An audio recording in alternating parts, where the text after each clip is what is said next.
Vinny, you ready for this? Go for it. What do you think was the Muslim population in the U.S. in 1970?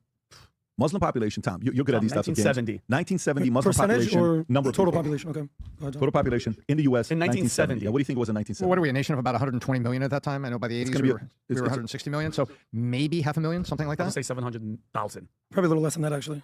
150,000. Holy Okay, cow. Is what the 150,000 was the Muslim population in 1970. Guys, thanks for joining me, SotoCast. We're going to go through PBD. This just aired with Scott Jennings and the normal crew. Take a look at what they say. They're talking about a pretty interesting topic right now, and I don't really think people understand the severity of the situation that we find ourselves in today as Americans. They're going to get into it. They're going to explain it in a way that it's kind of frightening. But we still have to, we have to listen to the information no matter what, good or bad.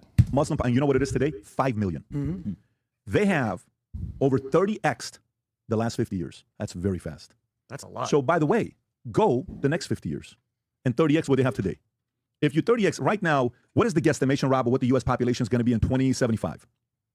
I know it's a long time from now, but say 2075, 400 million? I believe so. Well, wait, do we have the birth rate to sustain that? Well, we're going to get people coming in. That's what they're doing. Immigrants are coming in. I'll tell you what Elon told me, but go ahead, yeah. So if we're at 3040 right now, birth rate is 1.58, 1.59, lowest in the history of America. Yep. 2075, we're guesstimated to be 402 million. By the way, if it follows the same pattern, Vinny, 30x what it is today, it's 150 million of that will be Muslims. Game over. Now, obviously, I mean, you would hope it wouldn't be that.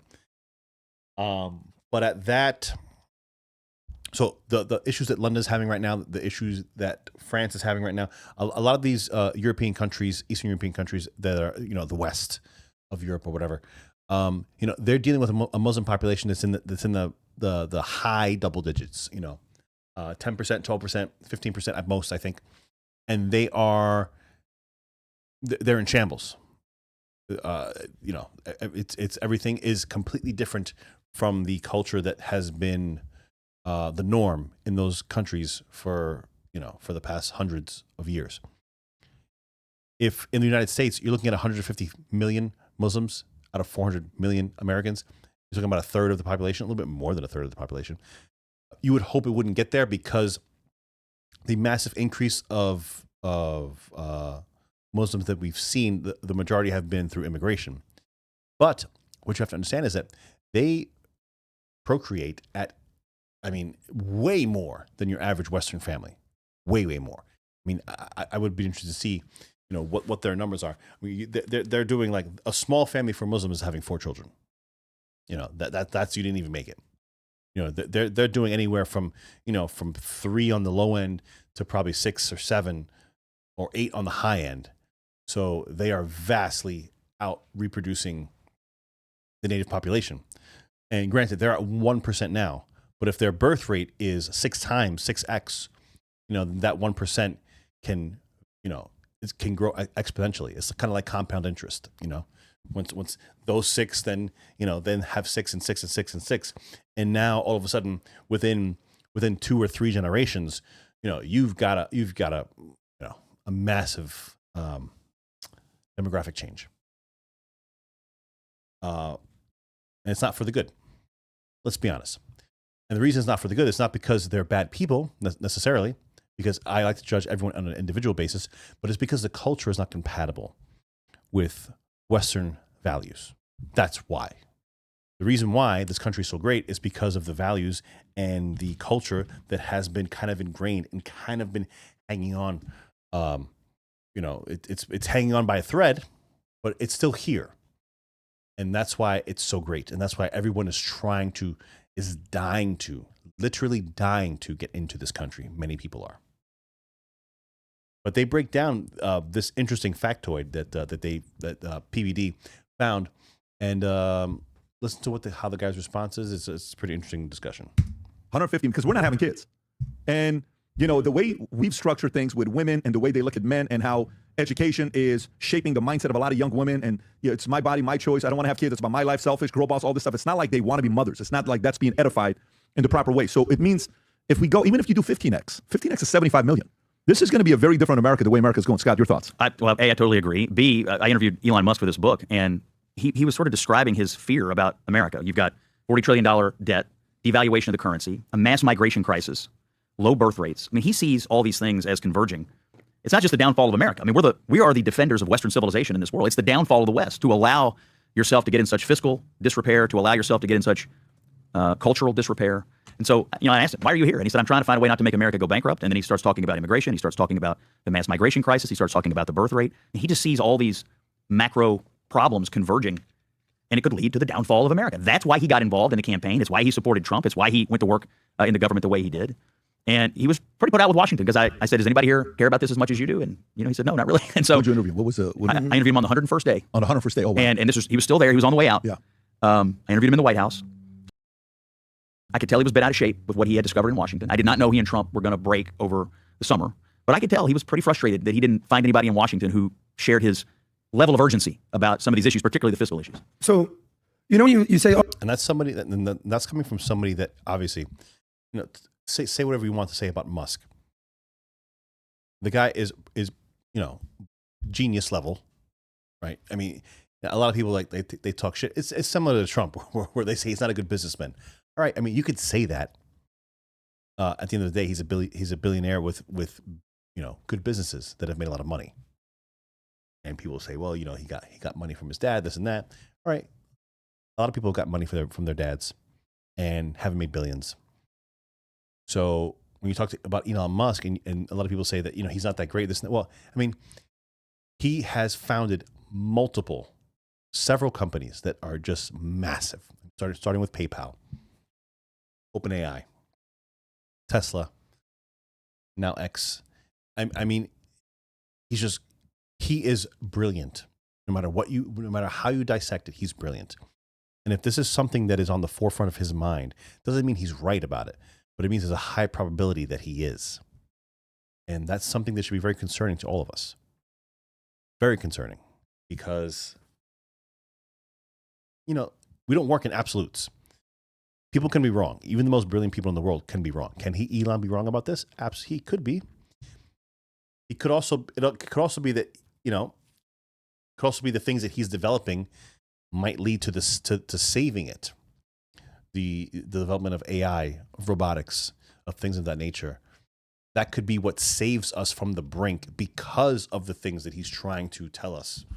The pit that we're falling in, the trap that we're falling into.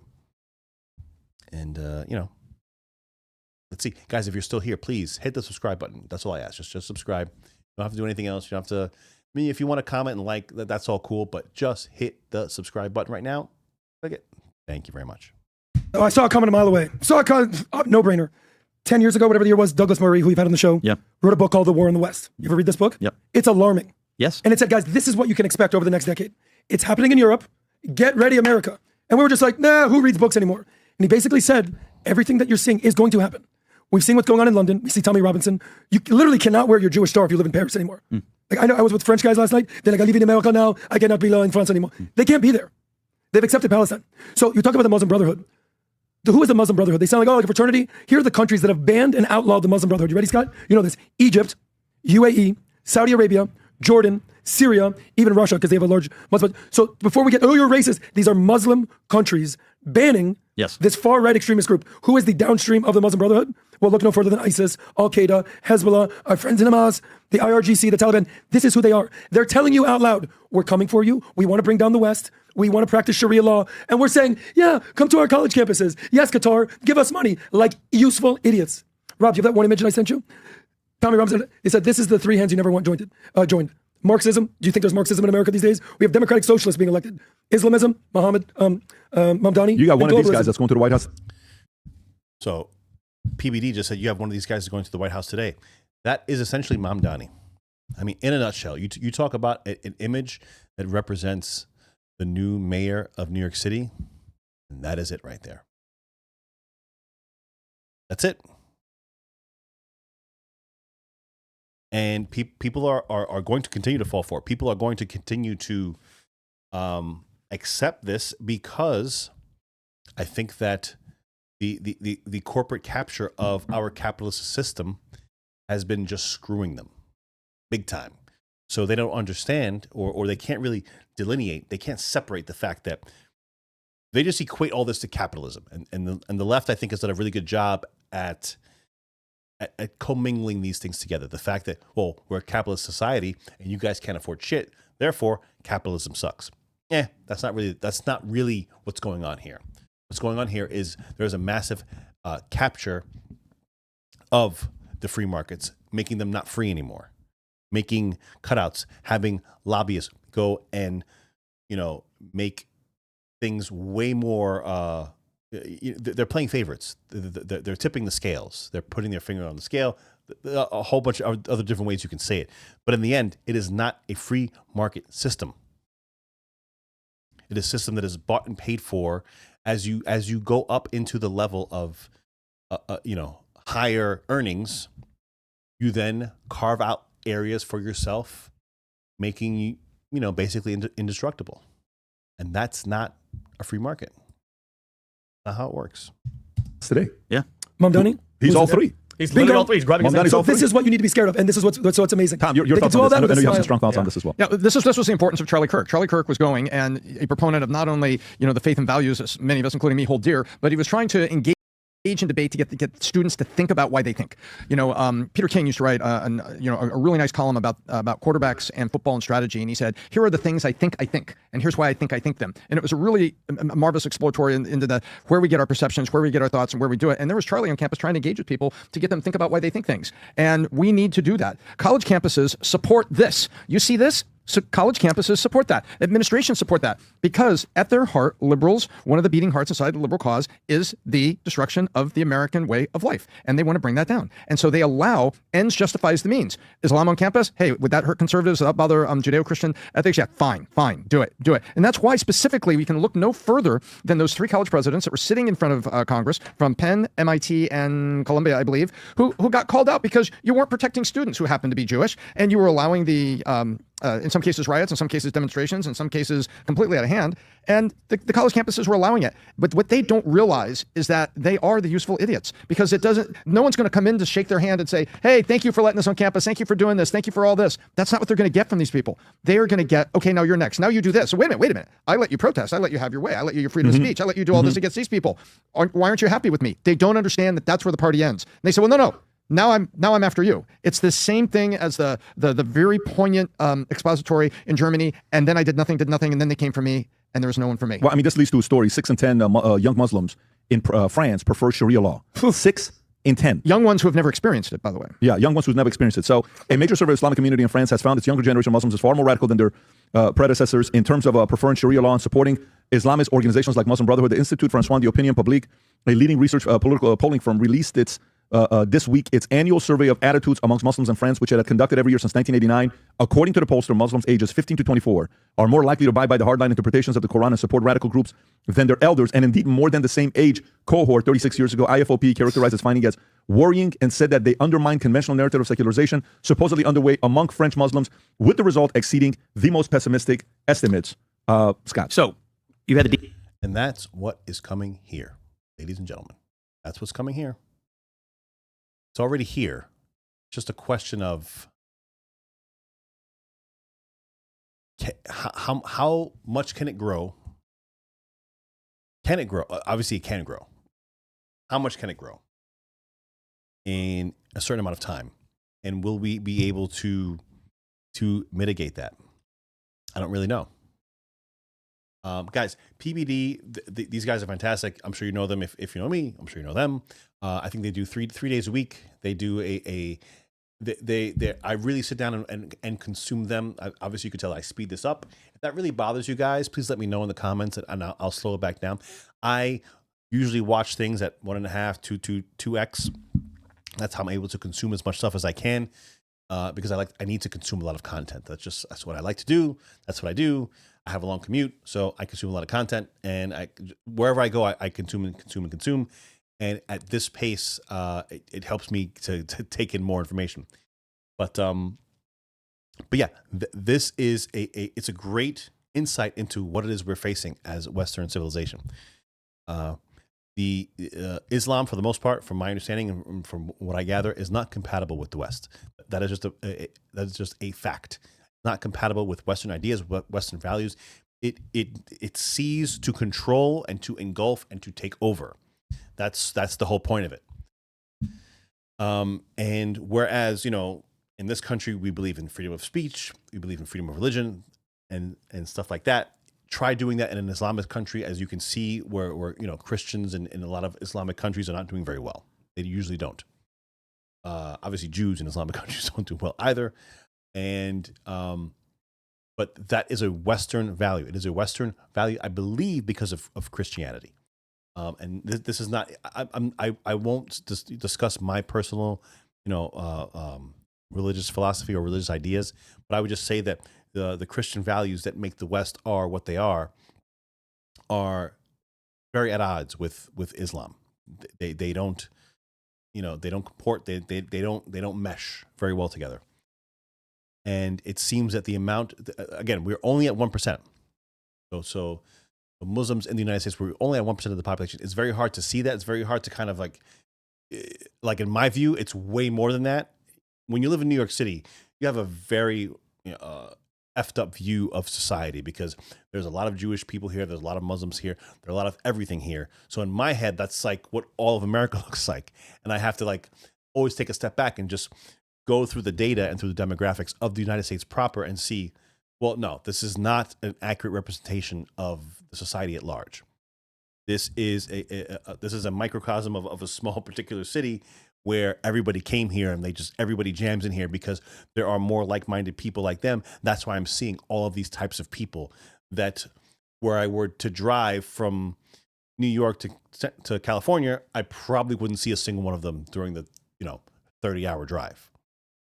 But nonetheless, 1% of the population, several million, over a few generations, can quickly grow, especially considering what our current birth rate is. And yeah, it's an issue. It needs to be talked about. It needs to be discussed. We need to debate it. We need to, come up with what we think. Guys, what do you think? Do you think it's an issue? I haven't been to Detroit. I haven't been to Dearborn. I don't know what it's like there. If anyone's been there, throw it down in the comments. But yeah, it was a really interesting notion that he brought up in the very beginning, that in the 1970s, there were just over 100,000 Muslims nationwide. And I think they were saying the last census, there was over 5 million. So, it's going to exponentially grow. It's something that we need to understand. It's something that we need to tackle. It's something that we just have to be aware. Let's not get blindsided like the Europeans were when it comes to this issue. Because when if you look at England, if you look at Ireland, if you look at France, if you look at, Germany, a lot of these countries, they're not the same anymore. They are just not the same anymore. And there's really nothing that they're going to be able to do. I mean, they're kind of screwed. So let's take their example and let's try to course correct and figure out what we can do going forward as, America, to put America first and to try to fix whatever we can. If that simply means carving out a niche for ourselves and our families and just going somewhere where we can live our lives, and fine, we do that. That's what I'm going to personally do. But also going forward, we also want to vote people in line with the values of America first, and trying to figure out how we can combat this, how we can mitigate it, maybe how we can reverse it. All ideas are on the table. So let's go from there. Guys, thank you so much for joining me. On the X, it's 6283talk on the X if you want to find me there. This is SotoCast. I am John Soto. I will see you again in the next video. Take care, guys. Subscribe if you haven't yet. Thanks a lot.